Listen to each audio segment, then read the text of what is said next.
All right, Will, what's up, man? Hey, Rhett, how are Long ya? time no see. How you doing? Good, good. It's been too long, my friend. I like your Yeah. watch. That is huge. Oh man, it's the Garmin. It's the Phoenix. Yeah. Yeah. Dude, I, that's the li- better. Garmin has better. There's more Fitbits, but Garmin, in my opinion, is a better product for sure. I like big watches, but then I put this next to like a watch my wife gave me for my wedding, which at the time I thought was big. And Okay. it's like looks like a baby next to it. So Nice. I yeah. love You and I both like to work out and run, but like the Garmin I feel it. like tracks the best data for me, at least. Yeah, I agree. I'm cheap. This kind of looks like an Apple Watch, but it's the rip-off Amazon version of I just Oh. want something for like a timer and a heart rate monitor and then, an actual watch. So it cost me like $22 or something. This is overkill. I mean, I don't use like 90% of what's on here. Oh yeah. But you Has could. has like a flashlight in case I'm Oh, hey. lost in the woods, things like that. Oh yeah. A lot of people I work with, a lot of clients come in, they're doubling they got the Garmin and then they got Really? the Whoop or something. Okay. Yeah. So lots of data coming in and out. Oh yeah. Well, hey, I would like you to kind of, not kind of, but just introduce yourself, the role that you do, what that looks like, and how you got into youth ministry, and just kind of share that journey, and then we'll dive into some stuff. I've probably known you, I don't know, maybe it's going on 10 years or coming up in that time, Yeah. and I've always known you as a youth pastor. So tell us a little bit about that and how you got to that place. Yeah. My role is I'm the president of the Rhett Smith fan club Yeah. on that. Now, it Small is crazy. I was club. thinking there's a lot of us. There's a lot of us in there too. I'm only the president of the local chapter. Okay. It is crazy. We've known each other. Man, you met me at it when I was in a really tough place in life, and I do want to say I am just incredibly thankful for you. And I don't know if I'd be the healthiest version of me without you. So I want to Thank thank you. you. It's been I think 9 years. Appreciate that. That means a Yeah, lot, you know. Hopefully along the way I do some things right. you do. No, yeah. No, my real job title is I'm the lead student pastor at Hope Fellowship. If anybody doesn't know or isn't from our area, we're a multi-site church. We have four in-person locations, and then online. Every church has an online campus, but yeah. So I oversee the student ministry across our campuses, and I've been on staff at Hope for 12 years now, Wow. and mostly youth ministry roles. It was about 13 months, about a year, where I worked with our missions department for a year. But everything that was like right in the middle too. Everything else is, yeah, all student ministry. And I don't know if I'll be a lifer, but I would like to be a lifer working with middle school, high schoolers, families, love working with parents. Um, I I never, growing up, once I knew Christ and then I was kind of maturing in my faith walk, it became evident that man, I think God wants me to do ministry full time. And I didn't have this moment where God was like, you're, youth ministry and you're called to that. I've never really had that. I have just tried to not be still in what God has called me to and just tried to do stuff as often as I could.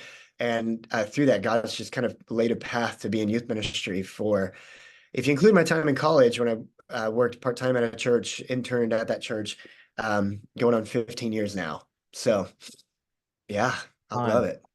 Yeah, I don't I that's interesting you use that phrase lifers. And I don't say this to everybody, but like I could see, yeah, I mean, you're really good at youth ministry. Like when I like watch you and I observe you and people talk about you, like you're wired for youth ministry, it seems. But I know like doing it for life, that whole thing evolves over time in terms of what that looks like. But I Yeah. know that you love like getting in the weeds with kids. Like you aren't sitting in your office hiding out. Like I know you like to be out there mixing it up with the youth. Oh yeah. So you So for people who don't know, up in North Texas, so you talked about there's a campus in McKinney, Yeah. Prosper, two in Frisco, one in West and East. On just kind of, I'm just curious, like on any given week, how many youth are we talking about are coming through there in various ministries? And I know it changes with camps and summer stuff, but like, what does that look like? Yeah, we just did our summer camp not that long ago, a couple weeks now, but just from the capacity of the campgrounds, we took about we're creeping up on 900 students, middle school and high school. On Yeah. a weekly basis for our Wednesday youth services, to end the spring, the last few months from spring break on, it was about 1,250 students to 1,300 Wow. um, between the four campuses. And on the weekends, we do middle school, we call it middle school groups. It's basically Sunday school, just updated. And it's not a middle school service. It's the goal is not fun. The goal is engagement. And the goal is engaging students in scripture. And so everybody has a paper Bible. And we're like teaching students how to like what page to go on Yeah.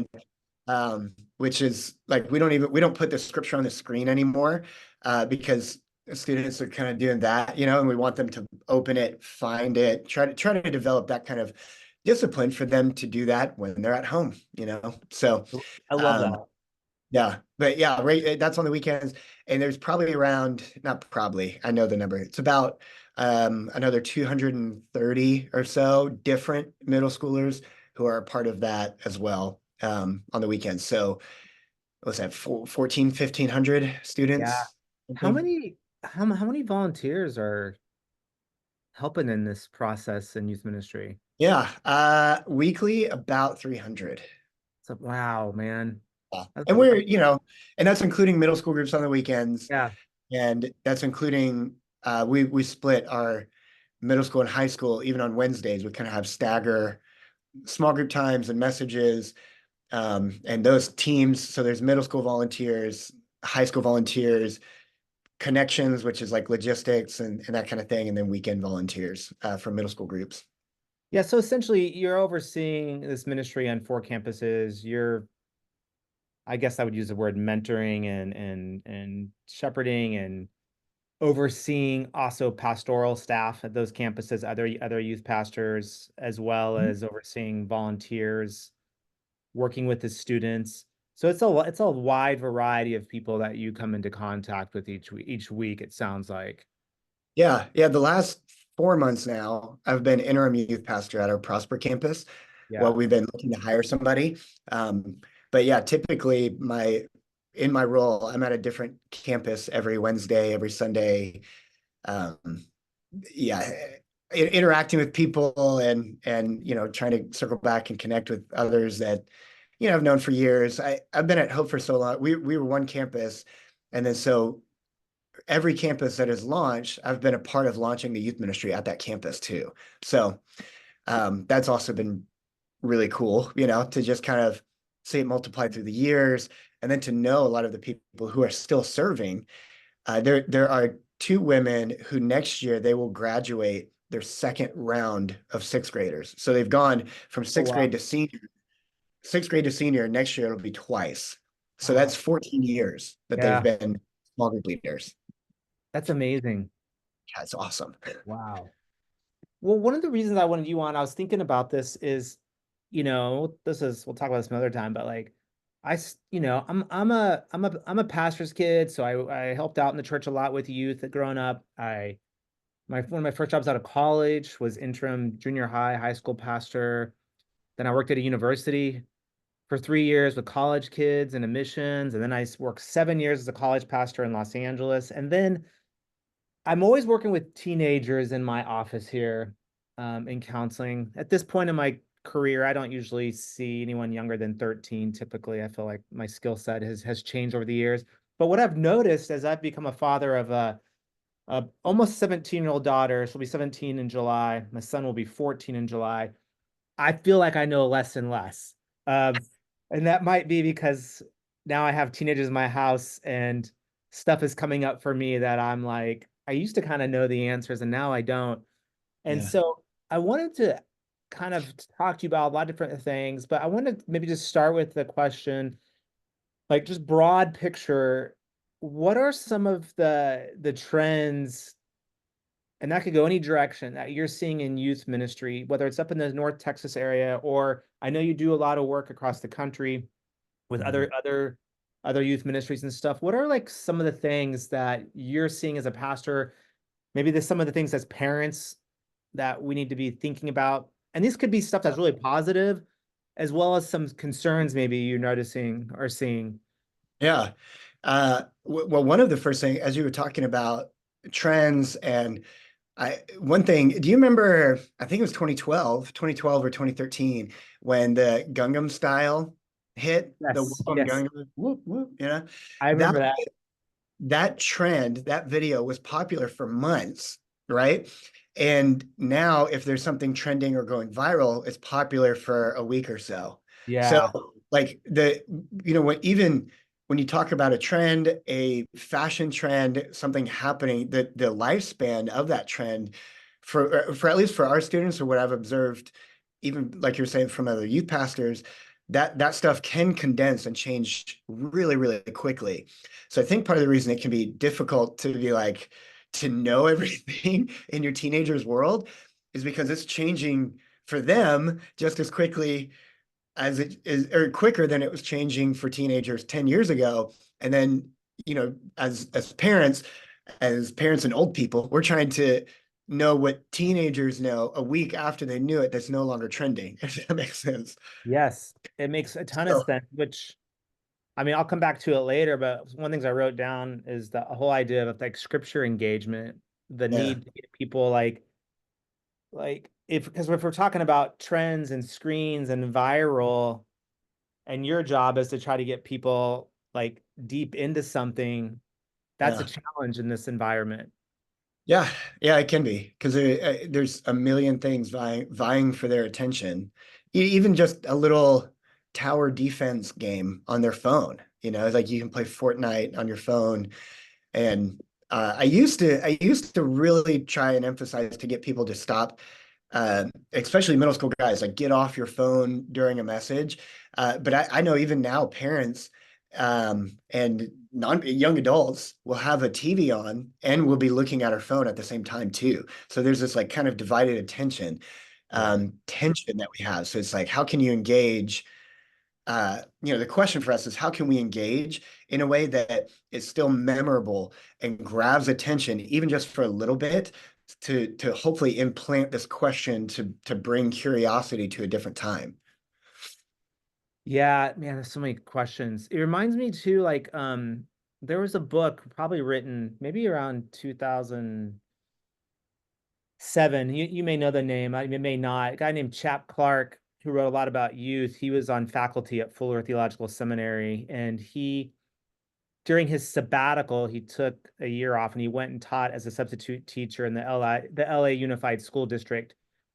And out of that, he wrote a book called Hurt. And it was about the kind of the underworld of like the teenage culture and how teenagers, have their own language, their own stuff that's about them that parents really don't have access to. And I was just thinking about that in terms of like viral, like we didn't have access to teen culture back then. Kids have their own stuff, but even now, I guess what you're saying, it's harder even to keep up now because things are just like changing so quickly, even for our Yeah. kids. Yeah, and that's not to say that it's impossible to know. You Yeah. know, when this August, every time we welcome a new group of sixth graders in, we do a thing for parents at the event as well. We do this like practice service for the students, and then small groups, and we have a ton of fun and we'll barbecue and do blow ups and all this kind of fun stuff. It's like a welcome to student ministry for these new sixth graders. And for parents, we're like, here's our top 10 tips Mm. for having a middle schooler now. And one of those is be a student of your student, because it can kind of feel maybe discouraging to some parents, but even more so to some others. I would say the majority, from my point of view, more parents feel this need to say, I need to let them stretch their wings. So I need to take a step back and let them like give them space, you know? And I do think one thing our church does well is most of our leaders, most of our volunteers on Wednesday nights are parents. And I would rather have parents than a 20-year-old. Some of my favorite volunteers are empty nesters. Because I'm like, hey, you've done the thing. If you were a parent, wouldn't you love having somebody who just finished having kids in the house be a small group leader? So we try to be really inviting and say, come into the space, not give away space. Like don't outsource, don't feel the need for parents to outsource their influence in their students' life. Because I think there is this underlying pressure. Yeah. Um, there was a book, I'm forgetting who wrote it, called Handing Down Your Faith, it came out a few months ago. Uh-huh. And the it's a very heady book, not real narrative. But the main point of the book is nothing can replace the parent's spiritual influence. Like just nothing can replace. And I mean, they went through all this research of not summer camps, not missions trips, not added mentor. Those things can reiterate or emphasize what is being taught at home, but nothing can replace the spiritual influence at home. So yeah, so I don't know where the pressure or where it would have started of like, I need to give them space from the parent point of view has really come from and become popular, I guess, versus parents don't feel like you have to give away that influence. Stay a student of your student. They change so much during middle school and then change more during high school and then change again during college. And nothing can replace the influence of a parent during that time. Yeah, the book you referenced, Christian Smith and Amy Adamczyk, I'm Handing Down sick. Their Yeah. Faith, How Parents Pass the Religion On to the Next Generation. Is that what you're referring to? Yes. I was Yeah. just looking that up. That's interesting. It's before you hopped on today, I was looking up some research um that it came out of Fuller Seminary. They probably published it. I don't know exactly what year. It's probably like 3 or 4 years ago, and they published it and they put it in a book called Growing Young. And what's interesting, they in this study of all these families, they studied like 300 families and they tracked faith over 35 years and how it's like passed from like grade school to middle school to high school to college and stuff. And the number one factor that came up in the research was family warmth. They was what was correlated with transferring of faith. So it didn't matter if you had the right answers or Yeah.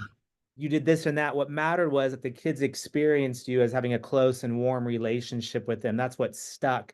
Yeah. And I don't know, I'm thinking of that because I guess if you're a student of your kid and you spend time with them and you're around them, maybe that's how they experience that sense of warmth with you, not as Yeah. aloof and off. Yeah.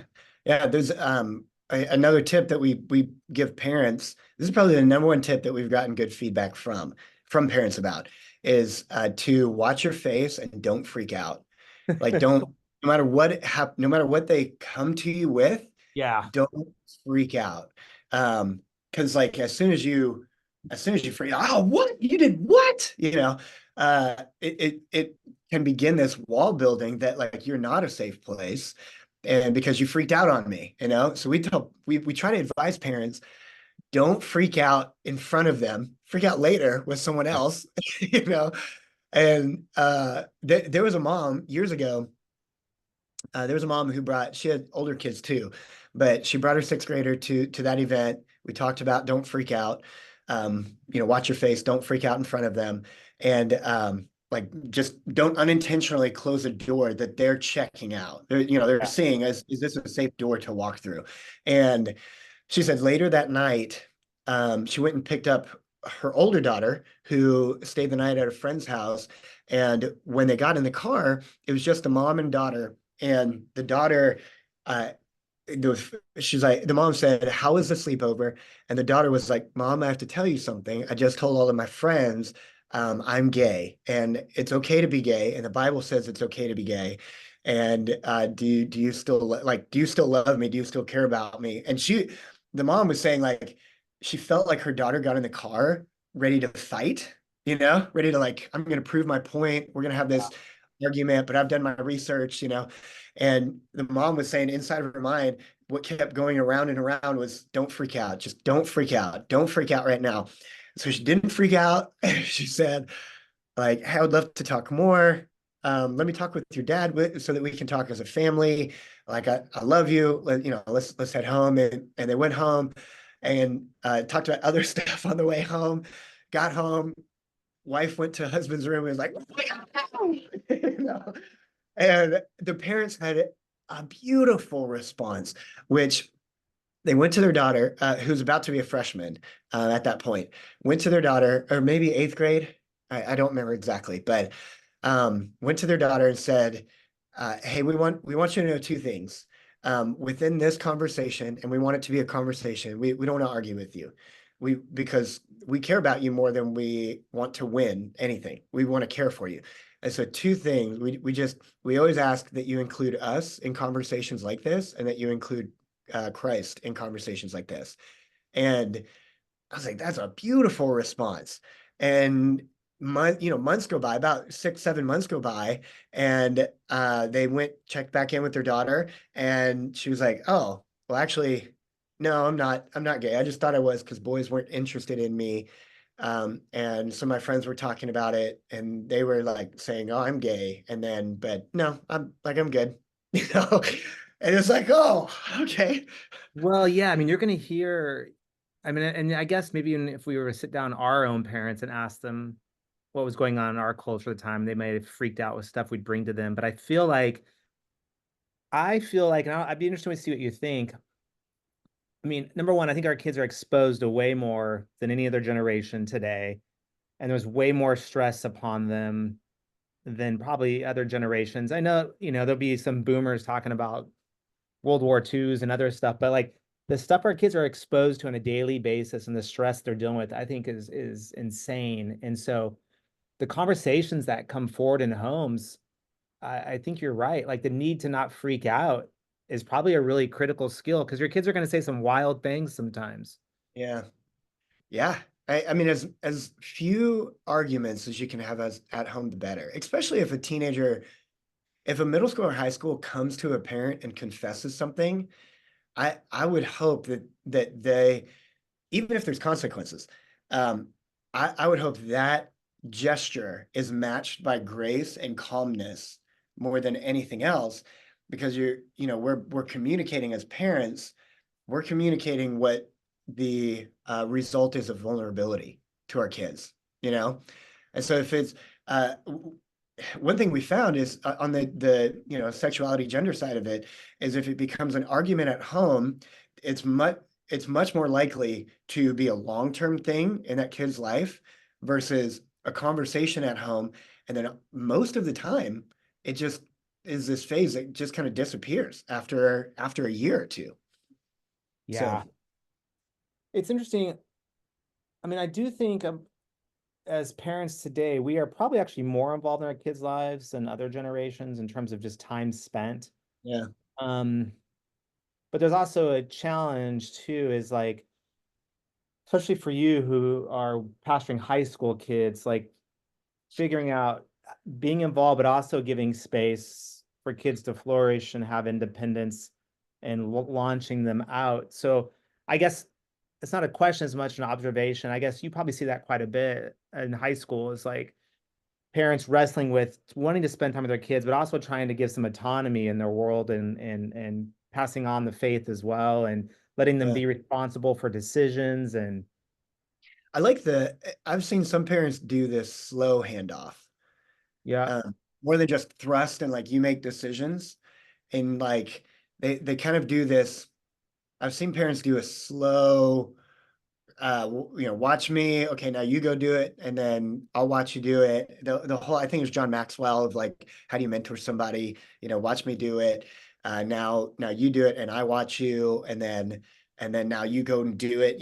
I think there are 5 parts to that, but that's kind of the gist. And I have seen parents slowly hand things off. One parent that I know of, he has 3 daughters and a son, and he didn't let his daughters have social media for years. And then when he let them have social media, they could only have social media on his phone or his wife's phone.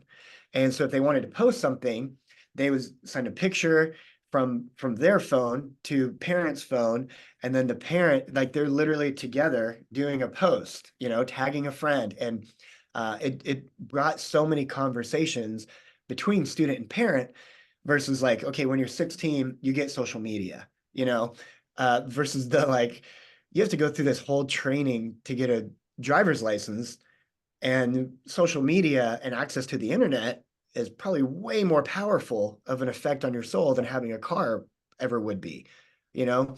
So this kind of Yeah. like, I love this slower handoff of, there was a book that I read on parenting getting it right by Mhm. Sandra and Andy Stanley. Yep. And one thing that they did with their kids is once they got in middle school, they sat them down and said, our goal for you is that when you're seniors, you have no rules. There's Yeah. nothing you need to ask us about. In order to get there, it it requires a lot of trust along the way. And then they're working on this value of trust versus a deadline of an age, or because you could be 18 and still not ready for social media or whatever it is, Um, but having this like value-based, we're going to work on this together. As I slowly give you more and you prove more and more trustworthy, or like you make mistakes, but then we try over again. Yeah, I do like that slower handoff versus that Yeah. idea. Yeah. It reminds me of there's a famous parenting book, still popular, but called Love and Logic. And what stood out to me most in that book at all, period, I used to teach on this a little bit. They had a graph. And it's a graph in the shape of a V. And I think they called it something cheesy, like the V of love or something. And what they if you're like looking at a V at the bottom, it's close, it's tight. The what they would describe as the boundaries are tight, right? And the boundaries get wider at the top of the V. There's more space. And so what they would say at the bottom of the V, let's say the kids 2 and 3 all the way up to 18, what you want to do as a parent is it, open up the boundaries over time as kids get older and hand them off more responsibilities. So by the time that they're 18, there's tons of freedom, like you're saying. Um, but the error that a lot of us parents make sometimes is a kid gets in trouble and we actually invert the V and we crack down. So I work with a lot of kids whose parents, the kids probably have the most strict rules by the Mhm. time they get to 16 and 17. Um, because parents are trying to overcorrect, or maybe the risks are higher now. So a kid's driving and he does something really stupid, or they're engaging in some type of high risk behavior. So then parents clamp down, and by the time the kid is 18, they've had no freedom, no boundaries, no sense of responsibility, and they're going off to college and are probably not prepared. Yeah, yeah. The classic a student has never done laundry until they go to Yeah. college. Yeah. Yeah, yes. I once had a friend whose uh mom used to drive down to college about 3 hours every week to pick up his laundry and iron his clothes and wash them and hang them back up. So by the No time he way. got to class, it was all done, and then she would drive home. So No way. That's yeah, wild. like a 6 hour round trip driving plus several hours of doing laundry once a week. Yeah. Wow. So It gets face-to-face time with your baby, right? oh, I guess another trend, and you just hit on it, that I'm curious, and I've kind of come around to new thinking on this. So I'll be curious what you think, but just of course, the iPhone became ubiquitous probably about 2007, 2008. A lot of people have probably seen the graphs around that time of the increase in, especially female young girls' mental health issues, depression, anxiety at the introduction of the cell phone. I mean, it's like a hockey stick going up another direction. So now we're about what 16 years removed from that.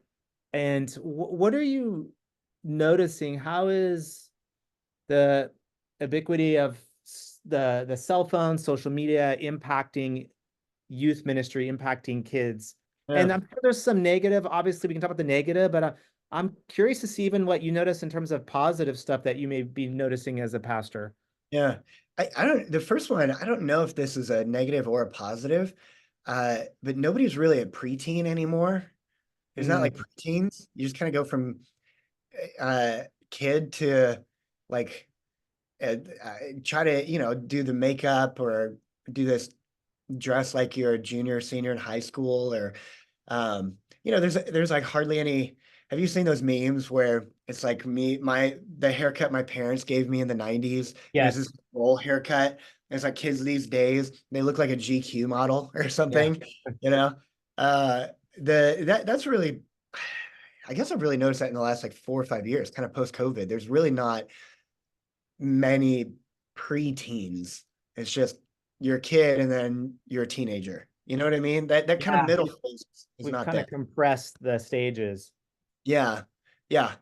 But again, I don't know if that's positive or negative. It's just more of Well, a, I think a lot of the research would say, the introduction of adolescence, even in terms of a age group, probably happened around the Industrial Revolution when we started like yeah, sending kids off to work and stuff. And so there probably weren't as many stages, but it's I true. guess along the way there was at least like a slow handoff, maybe to go back to your language of a kid could slowly grow into these stages of life. But now it sounds like they're forced from being a kid into a teenager. Yeah. Yeah. Yeah. And again, I don't know if there's, maybe we won't know for years if there's actually what the result is of that, positive or negative. Um, Tim Elmore in his book Gen Z Unfiltered, which Gen Z research is a little, in a few years it'll be outdated, but Yeah. he talked about how in their observation that adolescence is expanded on both ends. It's like starting earlier, but Mhm. but by adolescent definitions, it's going later. It's going later into the 20s. Yeah.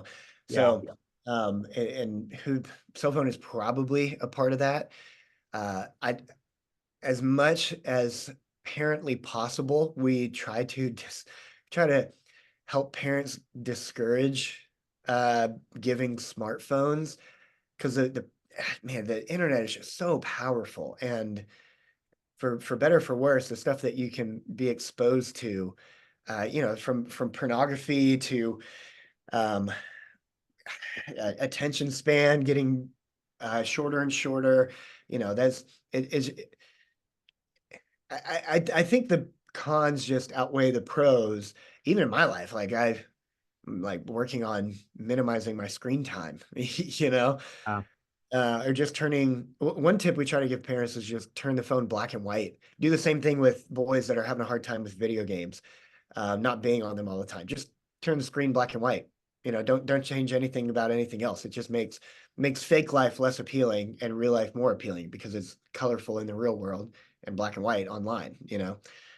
Um, Man, honestly, Brad, I'm trying to think of a positive right now for no, the I mean, I'm thinking of so many things that you're talking about here. And, like, this is why I feel like it's hard to keep up. Like, back in 2008 to 2012, I was on staff of Highland Park Pres part-time in the youth department, mainly doing spiritual direction, helping pastor the youth. And I do workshops. And I used to do workshops with a guy named John Dyer, who's one of the vice presidents at Dallas Theological Seminary. And he's written several books on theology and technology. And we would go do workshops with parents.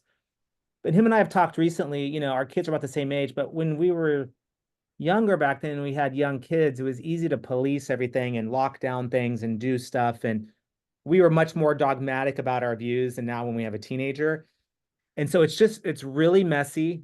uh-huh.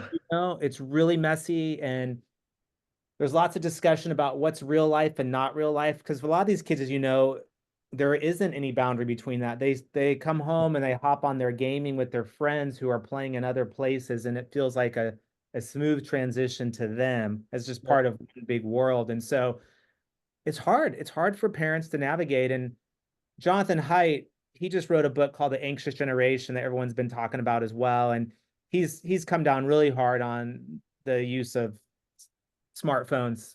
and kids having access to them at schools. Mhm. Yeah. Um, Have you seen there's not many, but the schools that have gone cell phone free? I There's, haven't I you haven't know, seen them, but I know in like Frisco ISD, I don't know if the policy has been in every school, but I know in some of my kids' classes and schools, they have to leave their cell phones out of the classroom, they have to put them away.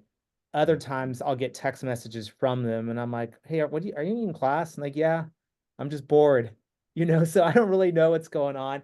But in some ways, we've handed off responsibility as parents to schools and churches rather than take it on our own to say, what are our expectations for our house? What do we want to do as parents? And we expect schools to crack down or churches to crack down, but then when they come in our own home, relaxed. Yeah. yeah. And Yeah. so, We, I guess there's, one of the things about the compressed generations is an over sexualization of kids at a young age, yeah. of just seeing stuff online, phones, etc., going from a kid to a teenager very quick and being exposed to stuff. Yeah. Yeah. I mean, it's sucks. That early exposure. I was exposed to pornography when I was 7, but I think I was rarer at the time, like that young, and even just the conversations about it. Sometimes I think not everybody, but I would say by and large, from the people that I know or work with or have had conversations with, even the conversations about sex, pornography, masturbation, all of that, the conversations are kind of delayed so long because like we want to protect innocence, which is good, but in part of protecting innocence, then the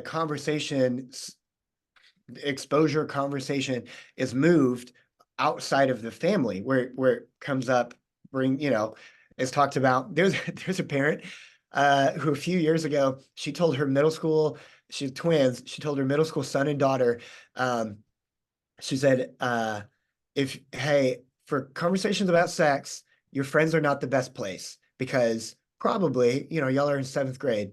Hopefully y'all aren't having sex. Probably you're not, but me and your dad are having sex. So she's like, we're the place for that conversation, And in the moment, like, but they were very intentional, not all the time to talk about it and bring it up, but they were very intentional with conversations where I do like a little bit more of that trend that I've seen with parents where they're again, maybe not the majority, but there's more parents having those conversations earlier because you can be honest with a 7-year-old about where babies come from, but you can be honest while also not being graphic, you know what I mean? And Yeah. then the conversation is home because so again, this is anecdotal from my story, but my parents, my mom and I never had those conversations until she caught me trying to print off pornography when I was in high school. And my dad never had that conversation until the week before I got married.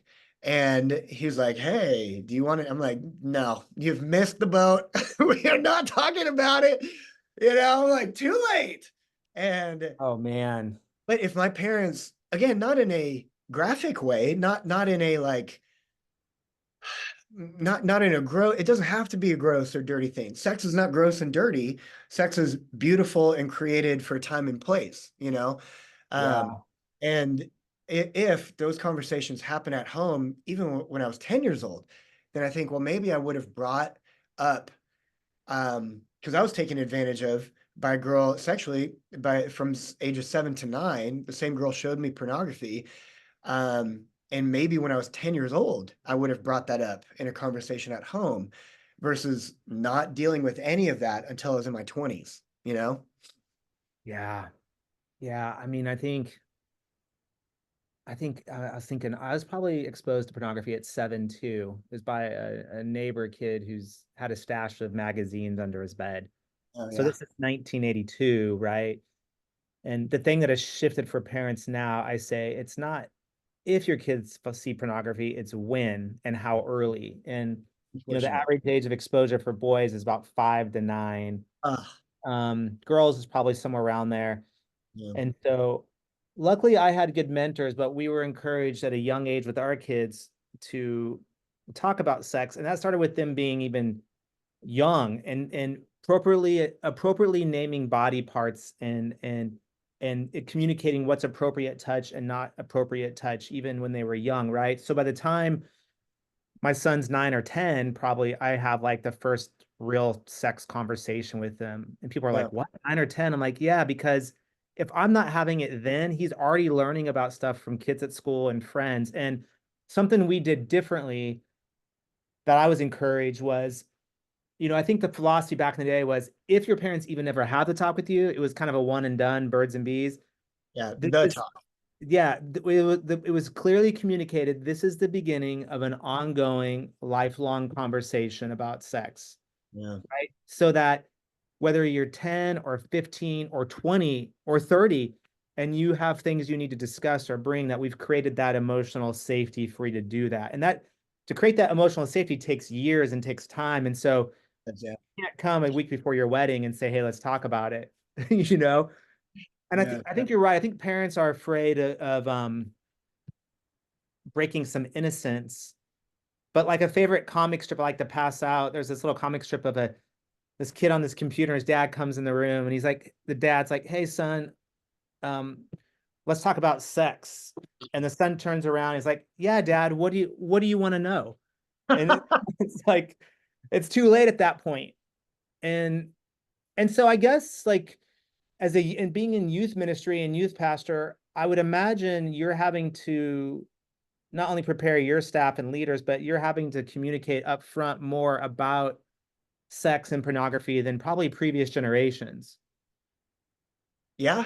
Uh, I would say trend wise, it probably hasn't changed from when I started at Hope in 2012, from the pervasiveness of it, Mhm. the volume of those conversations. But it does seem like there are more students that are at least willing, at least in our context, to go to their parents and talk with them. I talked with a young man 2 weeks ago about it. He's like, people, as much as the statistics will say and show, like people look at it, engage with it, I would put money on the minority of those people not feeling guilty about it. Like most people, even engaging with it, don't want to, and are pulled into it, are addicted to it, are just, we aren't the best at always regulating our hormones or having a better outlet for it, So no, I mean, when I talked to that young man, I was like, man, talk to your dad.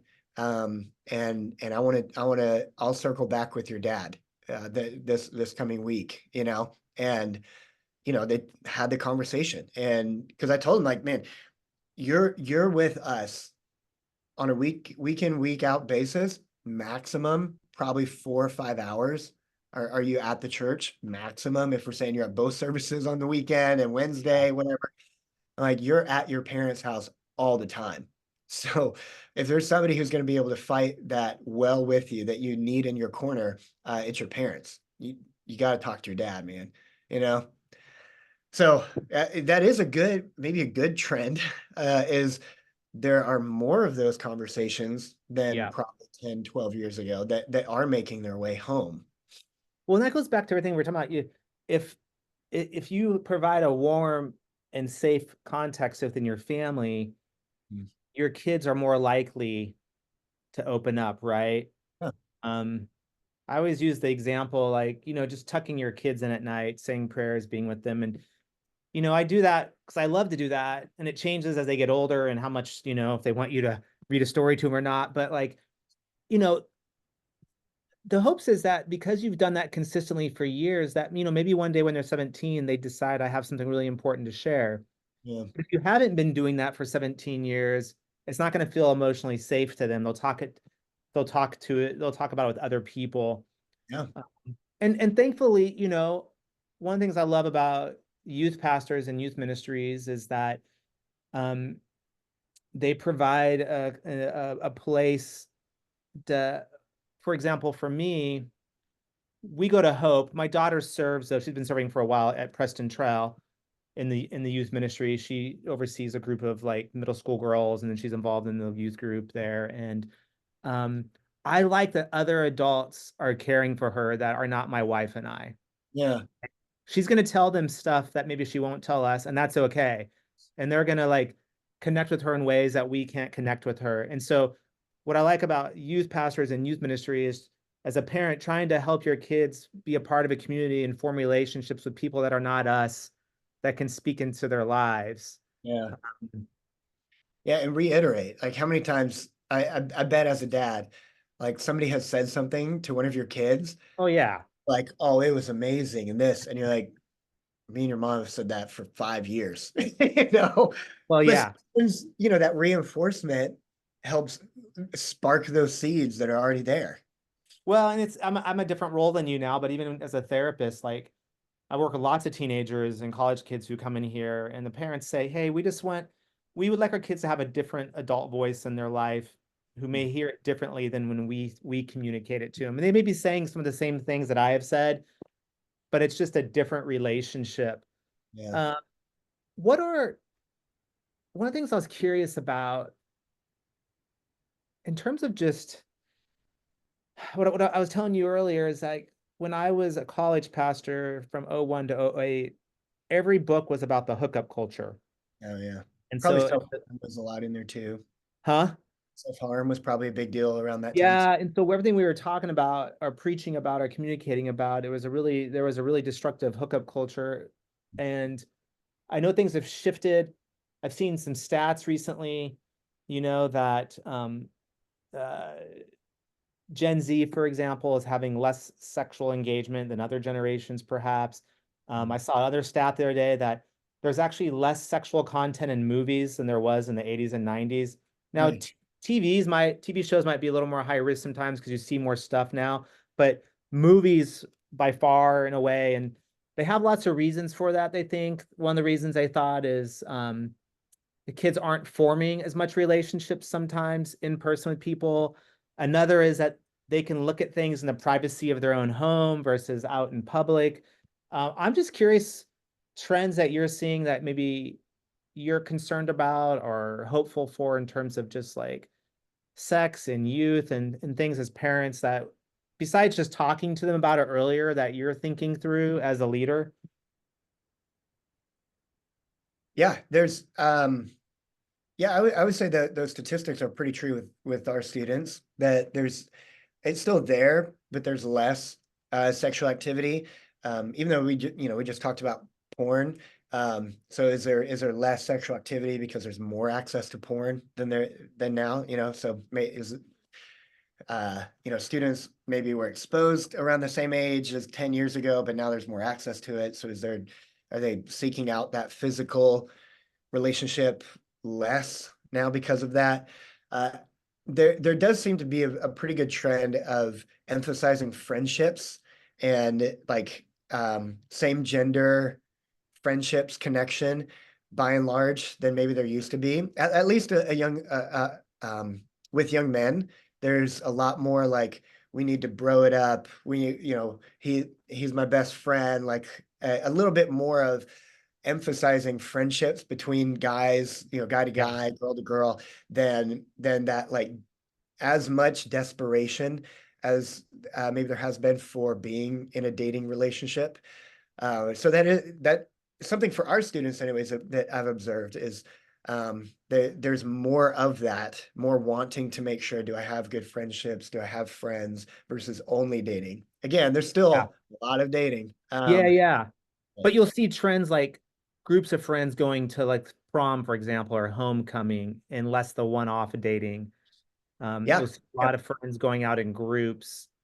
yeah, Um, yeah. Less you pressure to be like, I have to have a prom date that's right. that's a guy or a girl, and like, hey, me and my bro will just go together, or me and my girlfriend or whatever. Yeah, I've noticed a trend with the boys that I work with compared to the men I work with, that there is a growing desire to have guy friendship, to try to communicate more about their emotions. Um, I'll have stories of teenage guys talking about how they were just like depressed or anxious or something really negative happened, they go over and just cried with their guy friend, which you never would have heard probably a generation ago. Yeah. Uh, so that, yeah, that is a real positive trend. What, you know, so I love teenagers. I love youth. When I was working with them and when I wasn't working with them, I love them. And I know that you love them. And I know sometimes culturally teenagers get a bad rap, right? You hear bad stuff about teenagers, right? But what do you love about them? What do you see that you're like, dude, this is awesome. Like I have so much hope for them. They're doing this like so great. Or we never did this. Our parents didn't do this, but these kids are doing this. Yeah. One thing over the last few months, even that I've been very hopeful about is they care a lot less about the election coming up than 4 years ago, than 8 years ago. And I do love that. I love that there's, um, granted, maybe there's some overkill of like we've heard this for so long now, we don't care. But man, I mean, we had to preach we had sermon series on how can you be a Christian with political views and not let your political views overshadow your identity in Christ. So that kind of uh, hopefulness for November is like, okay, maybe it won't be as divisive in our church as it has been in years past of like we're not saying enough or we're saying too much or those tensions that a lot of people felt, especially in 2020. um, the friendship thing is a huge positive. I love that. We try to encourage friendships over like teaching how to be in a relationship. We try to teach how to have good friendships and develop good friendships, and we are seeing good movement with that in trends. Um, the building trust that students do want to have with their parents, like they want to have conversations with their parents more than I think parents by and large think that they want them to, they'll even do the like, oh mom, don't take a picture, but then later in their small group they talk about how thankful they are for their mom. So I think there is this almost of a rebound effect with, I know I'm talking a lot about parents too, but Yeah, this is good. almost like a rebound effect with parents coming out of 2020 of like, oh, maybe we should be more involved because there's stuff that we just feel like we didn't know. Um, from Zooms at home or what are you learning or whatever. There, one thing that we talk about as a staff is in a world that tells parents to outsource their influence, we want to include it, and the parental engagement is great. Uh, Even on our weekly podcast, which you've been on, Teenager Tuesday, we've recently passed like 30,000 downloads. I don't know the exact number of listens or anything, but there's a few hundred engaging in that just from our church, Yeah. engaging in the podcast on a weekly basis, which, I don't care about a student's attendance as much as I care about that student. So in our area, that sports, theater, drill team, band, all that stuff reigns supreme, even over church, even over like going to church. When I was in high school, my football coach would let us out early on Wednesday to go to church. That's didn't really happen. Not At happening least, up here. yeah. Um, so we've been trying to do a lot more of how do we equip people without attendance? How can we equip parents better at home? How can we still be a resource for teenagers if they don't come on a regular basis? Like what can we do with that? And I do see this desire for not having a not as much of a viral video or a liked picture, more than having some depth to what they believe. I think that desire's there. They just get distracted from it because of attention spans. But that desire is definitely there. It's interesting. This is probably a double-edged sword, but like when you talk about social media and stuff, one of the of course, them being exposed to more than anything has created a lot of anxiety about some things that they can't control, things that they see. The flip side, though, that I notice with my kids, with their friends, kids I work with, is that they're much more globally conscious of not just their world, but the other. Yeah. So it's not this us versus them, but they think more critically about, especially from a Christian perspective, who that other person is that might be easy to kind of label or demonize and stuff. I hear young kids really thinking more critically about the world that they're inheriting and what that looks like to be a follower of Christ and a good citizen, not just for the benefit of them, but for other people. Um, and so yeah, I just when it comes to politics, even like they think much more broad in my experience than probably us or our parents did. Yeah, yeah. Um, That global connection can be, like you said, a two-edged sword. mm, Um, we we are trying to deeply teach that you're not the main character of this story. Like mhm, we think we're the main character, then when we see something happening in Ukraine or wherever, then uh, there's almost like this point of view of I need to know what I think more than like what's happening to those people. It can probably unintentionally become about me and what I think and what my opinion is versus what is it like for them, you know? Like more, you you want to, maybe help or like what can I do or whatever, but the we are having a hard time uh getting students to not, and maybe this is just human beings in general, of a vice of ours, but not having students not focus so much on for them and who is God for them versus God is God, and we get to be a part of that. It's like a less self, not zero self, but being less selfish because like you said, it's better to contribute to a community. And what do I have for other people? We yeah. found for teenagers who graduate from Hope, they went to camps or they served somewhere, they attended all the time. Years ago, we did a massive survey, reached out to 800 former students and as many people as we could get in contact with through social media and phone numbers and emails and all that. And we got about 400 responses from people who graduated from a 7-year period. And the number one factor, we had students rate where would you rate your relationship with God on 1 to 10 when you were in high school? Where would you rate it now? Are you involved in a church anywhere? What was your um, biggest memory or favorite part of the church and youth group growing up and all, longer kind of surveys so we could kind of get understanding of that. The number one factor for them rating their relationship with God either the same or higher and being involved in a church somewhere to some capacity, the number one factor was, did you serve somewhere in your church consistently? Mm, It wasn't, I mean, makes as a lot much of sense. we do small groups really well. I think there's a handful of things we do really well that are good for people, but the number one factor was, are you doing something for someone else? And Mhm, that really carried, or seems to carry the relationship with God. That seems to carry your faith into future years better when it's other people focused, not, I want to find a church that feels like my church, yeah, but I want to find a church where I can serve. Like that yeah. seems to carry faith much better than anything else.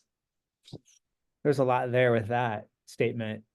I mean, whether you're a kid or an adult, Mm. getting plugged in and helping out or using your gifts in some way, like you said, that is not about you, but helping others, um, goes a long way too to realizing, because when we just sit and observe, it's easy to critique from that position, and you never find the perfect place, the perfect church, or this. But when you're involved in it, you realize things are messy and complex, and you're doing your part to kind of help Yeah.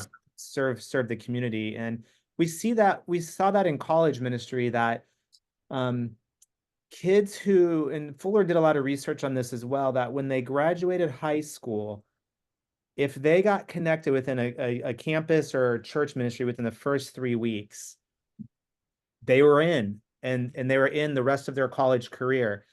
Those who seem to miss that three week window wouldn't reconnect till probably later in their junior or senior year when they start to think about, oh, I'm graduating. What am I going to do with my life? And so they Yeah. tried to like, so I guess my point is it's important to help kids transition into different phases of life where they can get hands-on Yeah. Get your flesh hands dirty. experience, Yeah. hands in the dirt, right? Um, that's interesting, man. What um what is something else that you're like, just when you observe kids, you're like, man, this just gives me a lot of hope about who they are, you know? Um, as people, as followers of Christ, you're like, you know what? We're gonna be okay. They got something that maybe we don't even have in our generation. What do you notice? We're right now we're working really hard at this. And I wouldn't say it's a massive trend for us yet, but it's trending in the right direction, if that makes sense. Yeah, We, we live in a more affluent area, and by and large, there's um uh not everybody. There are students at different campuses who some students who are actually homeless who come to our youth ministry. But so it's not everybody, but we do live in an right. affluent area, and we are doing our best to not raise up good people, because we have a saying that is good people don't go to heaven, forgiven people do. And in our area, it's a tough tension is people have good lives, and by and large, people would look at themselves as a good person. And we're not trying to make people insecure and be like, you suck, but Yeah. uh, we are trying to emphasize a need for God, like we need to be forgiven. Do you know, as it's not good enough to be a good person because you'll never feel like you're good enough. You'll feel good, but you'll never feel good enough. But can you realize that you're a forgiven person? And that perspective, I observe from our students, our middle school and high schoolers, is really birthing this realization of we don't need a good life. We need God in our life, and is trending in the right direction for us. Yeah, that made me kind of think about then what I was going to ask you about pastoring in North Texas, specifically in the communities that we've talked about, Frisco, McKinney, Prosper. Um, of course, like you said, there are people who are in need who don't have, but as a general consensus, there's a lot of having and a lot of I would describe as self-sufficiency. Yeah, yeah, And when we feel like we can do things on our own, there's less of a need to lean on maybe not only other people for help and to ask for help, but to also sometimes lean on our faith or to lean into God because we're pretty adequate to handle things. yeah, yeah. We did a survey. As much as I can, I don't want to assume things about people. We want to know things. We don't Yeah. want to have a conversation with one student and think, oh, this is the majority. So we try to do surveys, and I was gonna say, it sounds like you do quite a bit of surveys. we do research within our own people, because again, we want to know our people. We don't as best as we can. We don't want to assume things about our people. Teenagers have enough people assuming things about them, so we want to Oh, know we want to know as much as we can. We can't know everything, but we want to know. And so we did a survey last fall, and it was after this survey we really started emphasizing the like we don't need to be good people. We need to be forgiven. We need to realize we're forgiven people. And one of the questions we asked was, what is your biggest sin struggle? And then we gave some examples, but it was fill in the blank. We didn't have a check, A, B, or C. And the number one answer by far at every campus, some more than others, but every campus, the number one answer was nothing. It was like, I have no struggle. There's nothing I'm struggling with. And we're like, that's not true. But maybe you don't realize it. Maybe you don't realize this is a sin. Maybe you don't realize this is a struggle. Maybe you think I've got it under control, even though I mess up sometimes. Interestingly, the number two answer by far, these were the top two answers, nothing and gossip was gossip was by far the number two answer on that. And especially at the campus that I'm currently working at Prosper, is I've never seen so many friendships disintegrate so quickly than gossip and stuff. But it was since that survey that we've been trying to emphasize more so than we've done before, because we've had that saying for years of good people don't go to heaven, forgiven people do. But um, since then, we've been emphasizing over and over and over again, you don't need to be a good person. We need to have God. When good people don't go to heaven, forgiven people do, and trying to emphasize that. So for our area, that's a big deal. Yeah. You know that old adage, like, you really shouldn't ask a barber if you need a haircut, because of course they're gonna like tell you. And I feel like no one should ever ask a therapist if like, I just assume everyone has issues. The question is whether you're aware of them or not, Yeah, and how uh what's the word? I don't know how destructive they might be.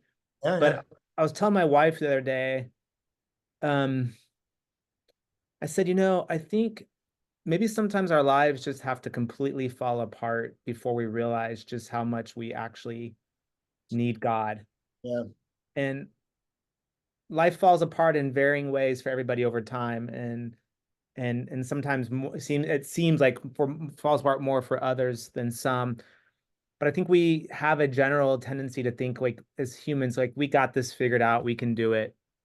And as yeah. long as we feel like we got it and we can do it, we really don't have a need to lean in to maybe our dependency upon God, I guess, in some ways. Yeah. Yeah, actually, I think the last time that I came in and sat in with a session with you, you were like, "So what's going on?" And I was like, "Honestly, I don't really know. I just want to check in and see if there's something I don't know." I think it was the last time. It said something like that, you know? Well, whatever you said was in complete confidence. So, um, I, yeah, I'm always poking around. If someone comes in, they're like, "Oh, I'm just checking in." I'm like, "Hmm." So I'm kind of poking, pop the hood open. Let's take a look Yeah. here. Let's take a look here. And, because yeah, I mean, scripture is pretty clear that God is the one who searches and knows our heart, that we can be very self-deceptive on our own Yeah.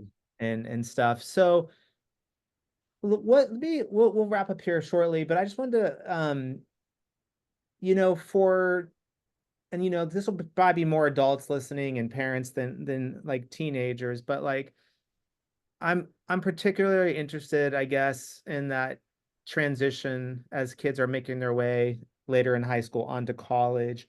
What are some helpful, like, pieces of advice that you've given high school kids or even parents as they make that significant transition from high school into college and that stage of life? Yeah. Uh, I mean, going back to earlier in this conversation, I would just reiterate, uh, be a student of your student. They they change, they constantly change. People go to Yeah. college and deconstruct their faith, which I honestly, personally, I don't have a problem with somebody deconstructing their faith as long as they rebuild their faith. You know, it's Yeah. like I was talking to a junior in high school a few years ago, and he was like, "I'm deconstructing." I'm like, that's are you just uh, destructing or are you remodeling? You know, Yeah. because that can be a little bit different. But anyways, that's a little side rant. So No, it's stay fair. stay a student of your student. Even as adults, we change. A lot of mannerisms stay the same, but thought processes could change. And and plus, when somebody goes off on that, I've heard that's some of the funnest time to be a parent is is when you're parenting adults. You know, Mhm. when you're still a parent, but you're parenting adults. So yeah, my number one advice: be a student of your student. Well, and I it's hard when you're in it personally, or when you have a kid who's in it maybe, but I I think it's actually pretty important to deconstruct your faith and to put it back together.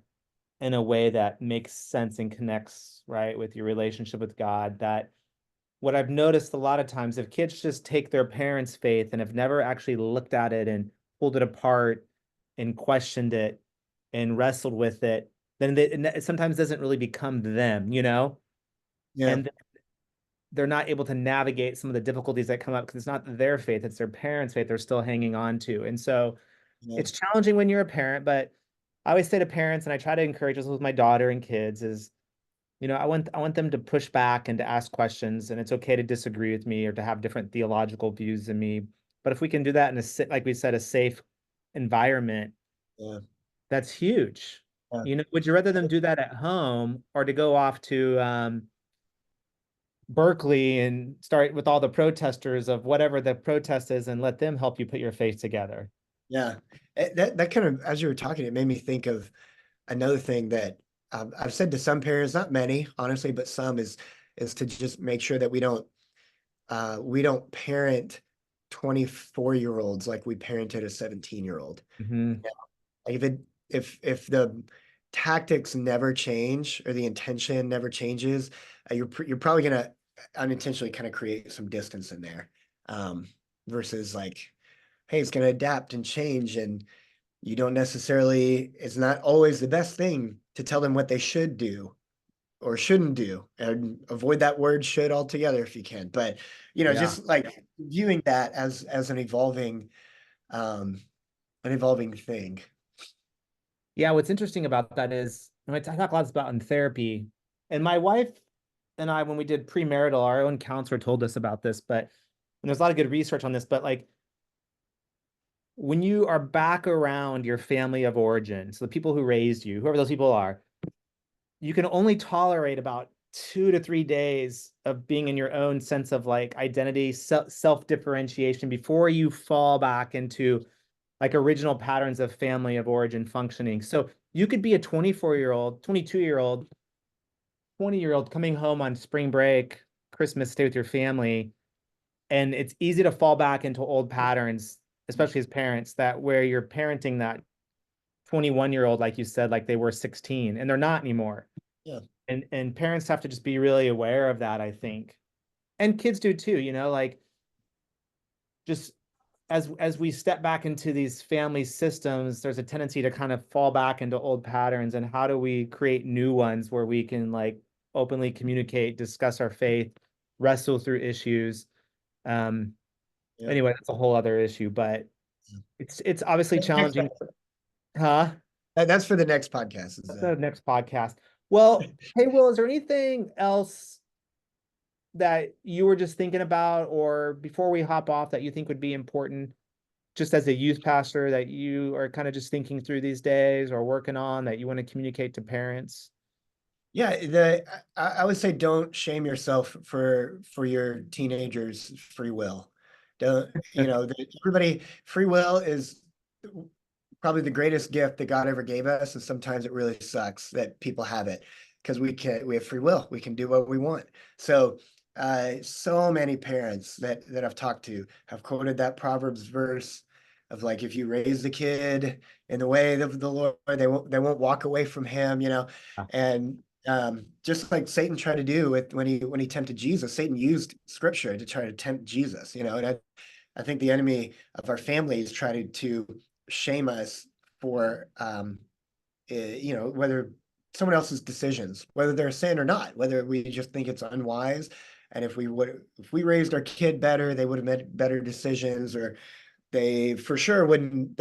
If I would have been a better parent, they would have been a Christian for sure. And yeah, I mean, there's always going to be things that we wish we would have done better, that we could have done better as parents. But at the end of the day, we do everything that we can, and then it's up to someone else's free will to decide what they want to do with their life. So I would try to encourage parents. I do and try to encourage parents of you can do this. You're not alone. Like God is with you, and other people are too. So don't put shame on yourself because of somebody else's, your kid's decisions. Maybe you could have done it better, but they also get to decide what they want to do with their life. Shame is such a killer, Mm. you know. Yeah, I'm just gonna echo that. when I was younger, I'll be 50 in January, but when I was in my 20s doing youth stuff, I thought I had all the answers. And I'm sure the parents whose classes I was teaching were like, this kid doesn't know anything, because I didn't have even kids at that point. Yeah. And along the years I've learned stuff, and I will continue to learn things as I get older. But what I've learned, at least at this point, is like life is really messy. Mhm. Um, we're all going to make mistakes. We're not going to do all the perfect things with parenting. Um, but it's never too late to parent. Just because your kid is 16 and you feel like they're off to college in 2 years, that's not the end of parenting. We have an opportunity over the course of our lifespan to parent in new ways and to be available for our kids no matter what age they are. Yeah. And a lot of parents live under that fear, like this is the window I have, and after that, I don't have influence or anything else. But I just don't think that's true. It's never too late to change courses and to engage your kids in a new way. And that again is the importance of youth ministry and having other adults in their life, right? Because my wife and I are not going to do things even close to right with our kids. So hopefully someone like a Will Perry can step in and, you know, say help them Uh, out when I can't. I'll just say the exact same things that you're saying, but it sounds different. So No, yeah, yeah. No, I think that's what I'm saying is like I think we're on the same page with there. Like that's really important. And parents need to hear that because a lot of the pain parents experience is about more about themselves and their own sense of failure than it is about maybe their kids. yeah, And that's why it just takes a community of us to all work with the youth, because over the course of the week, they're going to see you a little bit, probably. They're going to see their parents a little bit. They're going to see sure. their friends a lot. They're going to see coaches a lot. And so it's important to try to, I think, cobble together a community of people in their lives that aren't just us, and be engaged in those. And like you said, be curious, be a student of your kid and learn Yeah, from kid. I'm learning tons from my daughter. Like she is teaching me a lot that, I mean, she's challenging me a lot to grow as a person because she's pushing up against things that I believe and I'm having to rethink those things. And so I yeah, think just to be open to your kids too, that they have a lot to teach us. yeah. Like the word Ohio. Do you know that slang right now? No, what is it? You use this with your daughter. Okay. If so Ohio is like it's kind of like if you're not dressed well, if you don't look good, and you're from Ohio. So you can um Oh you my could say gosh. like, hey, does this outfit look okay? Do I got some drip on today, or do I look like I'm from Ohio? I'm gonna say that. Right now I'm just my son says something, I'm like, bet. And he just rolls his eyes at me and Yeah. like walks out of the room looking at me like with some type of disdain. So but that's the thing with like lingo, the language changes so quickly, That does. Yeah. you And know. also who's changing this language? Where's Huh? this coming from? Like who's changing these? Where are these slang words even coming from? Man, I don't know, but kids have their own language, and you and I had our own language when we were kids, and Yeah. that's a beautiful thing about adolescence. They have their own thing that is theirs, and as soon as parents try to get in there, they're off to something else. Yeah. So, well, hey, man, I appreciate you. I appreciate the work that you and your staff do, and all of your leaders. As I said, my wife and I, we've been around our family Hope probably since 2009, and I just observed a lot of stuff. I work with lots of people who have um, benefited from coming through your youth ministry and stuff, and always hear good things about the work that you guys do. So thank you for that, and Appreciate we that. will talk more in the future about some of this stuff. Deal. Deal. Thank you for having me on your podcast. No, I appreciate you, Oh man. yeah, Really. this will probably go viral, probably a million listeners probably overnight. No, I'd rather not. So you'll be like on the speaking tour next year. So Oh man. All right. As long as I can bring my family, I'll be all right. the expert youth pastor tour. Yeah. All right, thanks, man. Appreciate it. Thank you, man. See ya. See ya.